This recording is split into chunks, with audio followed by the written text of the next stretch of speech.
ئەم کاتتان باش بیسەرانی هێزان لە ڕادیۆ دەنگیگەلەوە با یارمەتی هاوکارانم گەشتی هەواڵەکانی کاتژمێردووتان پێشکەش دەکەین.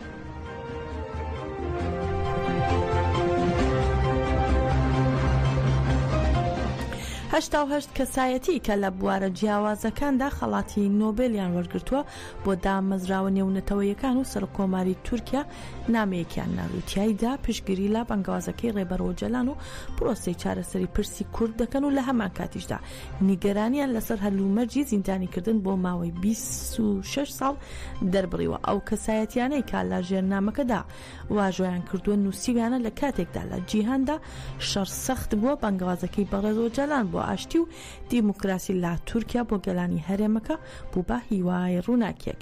هەروەها ئەو کەسایەتیانە پەیوەست بە دۆزی ڕێبەرەوە جەلان ڕخنەیان لا دامەزراوە نێونەتەوەیەکان گرتووە و دەڵێن دامەزراوە پەیوەندیدارەکانی ئەوروپا و کۆمیتەی مافەکانی مرۆڤی نەتەوە یەکگرتوەکان هیچ هەوڵێکی مانادار و کاریگەریان نیشان نەداوە و لە نامەکەشدا بانگەوازیان لە دامەزراوە نێونەتەوەیەکان کردووە بڕیارەکەی دادگای مافەکانی مرۆڤی ئەوروپا کە لە ساڵی 2014 لە بەرامبەر سزای زیندانیکردنی هەتای قورس وەرگرتووە بە بەرپرسیارەتی جێبەجێکردنی مافی هیوا لە ئەستۆ بگرن.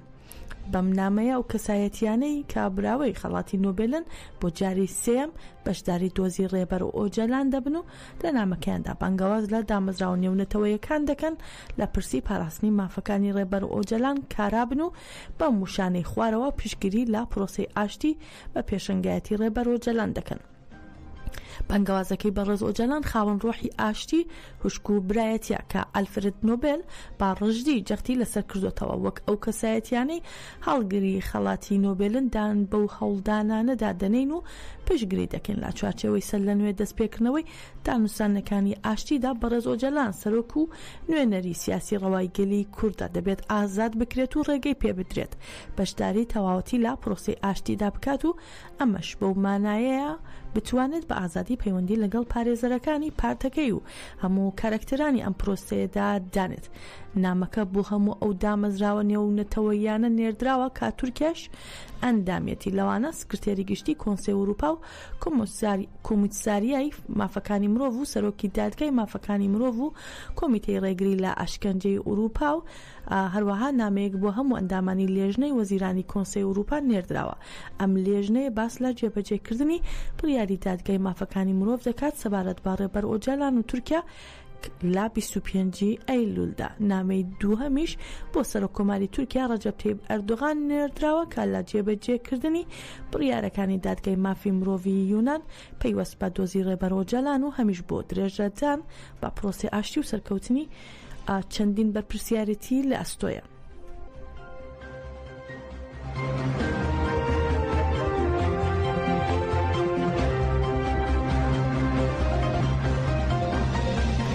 ناوەندی ڕاگەیاندن و چاپەمەنی هێزەکانی پاراستنیگەل هەپەگە سەبارەت بە ئاماری هێرشەکانی سوپایی تورک بۆ سەر هەرێمەکانی پاراستنی میدیا ڕاگەیاندراوێکی بڵاو کردوتەوە لە ڕاگەیاندراوەکەی هەپەگەدا هاتووە لە ڕۆژانی 13 19 و 21 تەمووزدا لە هەرێمی مەتینە تۆنێلەکان لە گۆڕەپانی بەرخۆدانی بێشلێ و سەری مەتینە 6 جار بە درۆنی بۆمب هەڵگێر بردمان کراوە. هەروەها لە ڕۆژانی 18 و 21 تەمووزیش لە هەرێمی مەتینە گۆڕەپانی بەرخۆدانی سەری مەتینە 362 جار بە چەکی قورس تۆپ و موشک بۆمباران کراوە. لە ڕاگەیاندراوەکەدا ئاماژە بۆش کراوە کە لە ڕۆژانی 19 تەمووز لە هەرێمی شەهید دەلیل ڕۆژاوای زاب گۆڕەپانی بەرخۆدانی گرتی بەهار 11 جار بە چەکی قورس تۆپ و موشک بۆمباران کراوە. ئەوەش خراوە تەڕووکە لە 20 تەمووز لە هەرێمی مەتینە بە چەکی قورس وەڵامی داگیرکەران درایەوە کە هەوڵیان دەدا بپەڕنەوە بۆ تۆنێلی شەهید غەمگین لە گۆڕەپانی بەرخۆدانی دەرگەلێ و لە پاش دەستێوەردانەکانی هێزەکانی گەریلا داگیرکەران ناچار بوون بکشێنەوە. هەپەگا ڕەشی گەاندووە لە نێوان 13 تا 23 تەمووزدا لە کاتە جیاوازەکانی ڕۆژدا با درۆن فڕۆکەی بێفڕۆکەوانی هێرشکەر و فڕۆکەی بێفڕۆکەوانی سیخوڕی لەسەر هەرێمەکانی پاراستنی میدیا سیخوڕیان کردو و هێرشیشیان ئەنجامداوە. هەروەها لە نێوان 13 تا 23 تەمووزدا لە هەرێمەکانی زاب مەتینە و خواکورد بە ئامانجی داگیرکاری ڕێگە دروستکراوە. هاوکات لە نێوان 13 تا 23 تەمووزدا لە هەرێمەکانی شەهید دەلیل ڕۆژاوای زاب و مەتینە بانگەوازی خۆڕا دەستکردن لە هێزەکانی گەریلا کراوە و هەپەگە لە کۆتاییشدا ڕێگەاند لە هەرێمی مەتینە با تەکنیک وەڵامی هەوڵدانەکانی گەمارۆدان و هێرشی لە ناوبردن لەسەر تۆنێلەکانی گەریلا دراوەتەوە.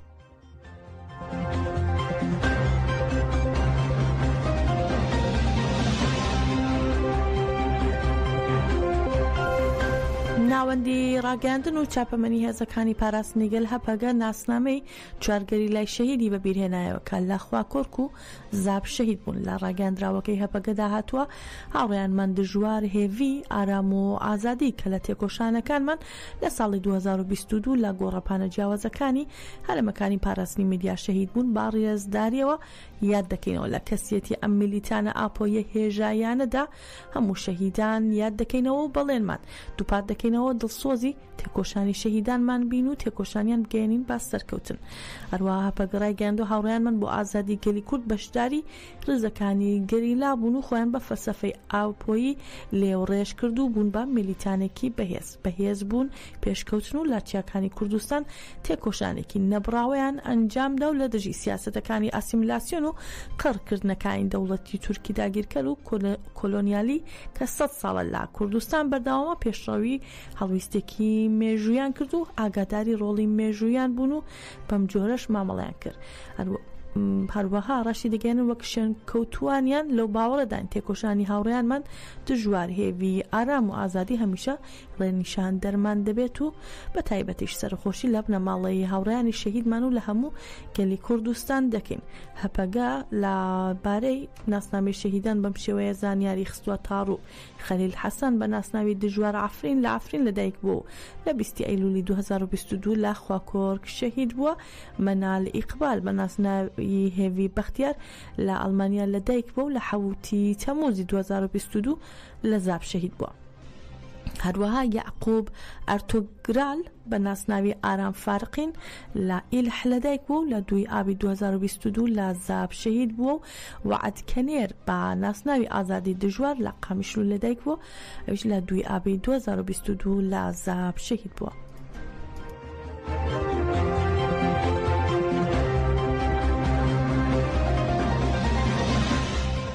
فەرهاد شامی بەڕێوبەری ناوەندی ڕاگەاندنی هێزەکانی سووریای دیموکراتیک ڕایگەاند ڕادەستکردنی چەک هێڵی سوورە و سازش لەسەر پرەنسیپەکانمان ناکەین.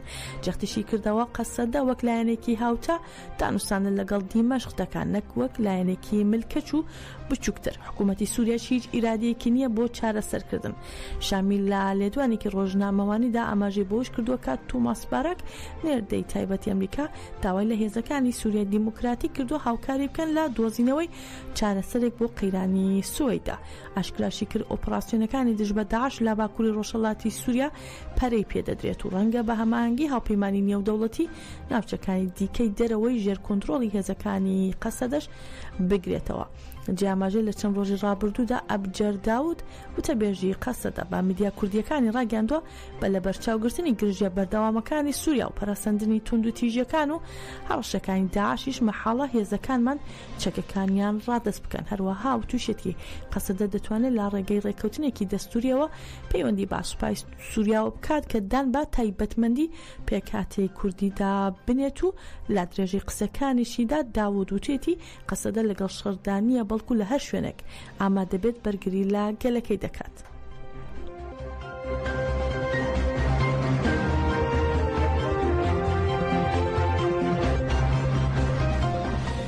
کەمێک پێش ئێستا دانیشتوانی گوندەکانی دەوروبەری پاڵاوگەی لاناز لا سنووری هەولێر گرتبوونەوە. بەشداربوانی گرتبوونەوەکە داوا دەکەن گەنجانی سنوورەکە لە پاڵاوگەکە بخرێنە سەرکار. لە ئێستاشدا دانیشتوانی ئەو گوندانە ڕێگای هەولێر گوێریان داخستووە.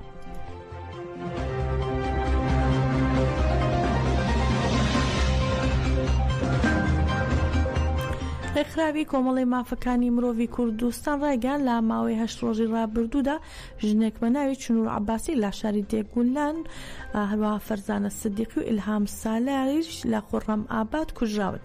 بە گوێرەی هەمان ڕێکخراو لە 8 ڕۆژی ڕابردوو پێنجن بە ناوەکانی مەهتاب فەتاحی، ئایدین پورسفەند و سۆما برادۆستی و ئەوین عەبدولعەزیزی و سەمیرا موعینفەر ناچار بە خۆکوشتن کراون. ئەجێ ئاماژەی ساڵی ڕابردوو لە ڕۆژهەڵاتی کوردستان و ئێران باگشتی 158 ژن کوژراون.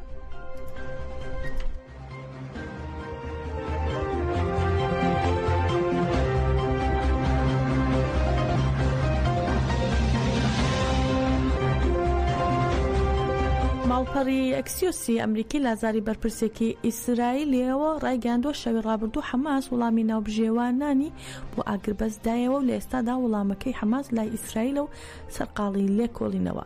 ئەمەژێ بۆش کردووە بە بەراورد بە ڕۆژانی ڕابردوو پێشکەوتن لە وڵامی بزوتنەوەی حەماس بەدی هاتووە و ئێستا شتێکمان هەیە کە کاری لەسەر بکەین. جێ ئاماژەیە ئەمڕۆ حەماس پشتڕاستی کردەوە کا وڵامی خۆیان بۆ پێشنیار یاگربەست لا کەرتی غەزە پێشکەش کردووە و هەروەها حەماس هیچ وردەکاریەکی زیادی ڕوون نەکردێتەوە سەبارەت بە ناوەڕۆکی وڵامەکەی. هاوکات بۆ سێم هەفتە لە سەریەک شاندەکانی حەماس و ئیسرائیل بەردەوامن لە دانووسانە ناڕاستە و خۆکانیان لە قەتەر بە ئامەنجی گەیشتن بە ڕێکەوتنی ئاگربەست دوای 21 مانگ شەڕ.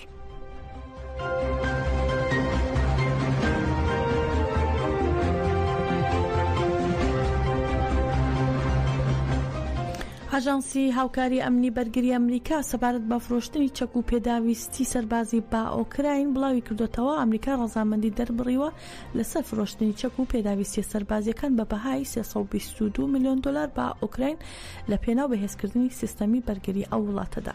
ئەمە دەشڵن سەرڕای ئەو هێرشانەی لەلایەن رووسیاوە کرایە سەر ئوکراین، بەڵام ئەمریکا پێدانی هەندێک جۆری چەکی بە ئۆکراین ڕاگرت بوو. دەڵێن لە ئێستادا وەزارەتی دەرەوەی ئەمریکا ڕەزامەندی لەسەر فرۆشتنی چەک بە ئوکراین بڕیوە و تەنها پەسەندکردنی لەلایەن کۆنگرێسەوە ماوە.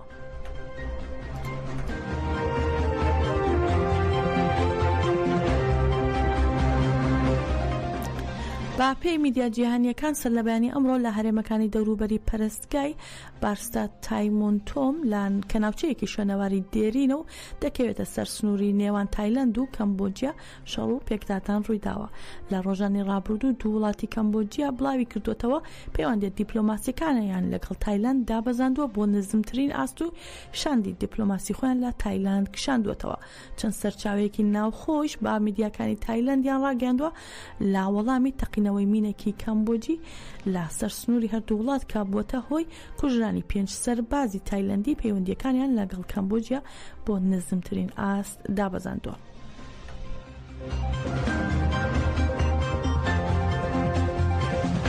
گشتی هەواڵەکانی ئەم کاتژمێرەمان پێشکەشکردن هەر شاد بن.